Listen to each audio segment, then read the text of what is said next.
আসসালামু আলাইকুম। আমি এই মুহূর্তে রয়েছি, আপনারা জানেন যে সৌদি আরবে আমাদের প্রবাসী মীর ইব্রাহিম ভাই একটি দুর্ঘটনায় উনার মুখের এবং হাতের বিভিন্ন অংশ আ দগ্ধ হয়ে গেছে। তো সেই আ আ ভিডিও আমরা গতকালকে পোস্ট করি আগমনী বার্তায়। সেখানে সেই ভিডিও দেখে ফরিদপুরের সদরপুর উপজেলার চরবিষ্ণুপুর ইউনিয়নের আগুনডাঙ্গি গ্রামের আ সাবেক ব্যাংক কর্মকর্তা আব্দুল ওহাব আকনের পুত্র, কাজাকিস্তান প্রবাসী আ বিশিষ্ট সমাজসেবক এবং আ আ বাংলাদেশ কাজাকিস্তান কমিউনিটির সভাপতি ফরাদ আকন ভাই ৳১০,০০০ তাকে পাঠিয়েছে। আমরা তাকে ৳১০,০০০ তার হাতে তুলে দেব।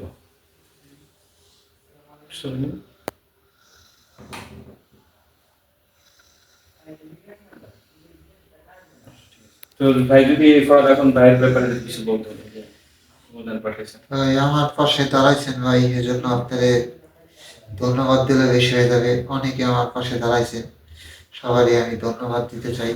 আর সবাই জানি দোয়া করি, সবার জানি বিপদ আপদ ভালো মুসিবত সবকিছু আল্লাহ দূর করে দেবে, সবাই জানি সুস্থ রাখে, এটাই আমি বলি।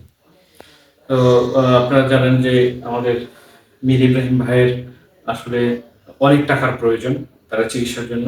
তো যারা যেখান থেকে এই ভিডিওটি দেখছেন প্লিজ ভাইকে একটু সহযোগিতা করবেন। আমরা স্ক্রিনে ভাইয়ের বিকাশ নাম্বারটা দিয়ে দেব।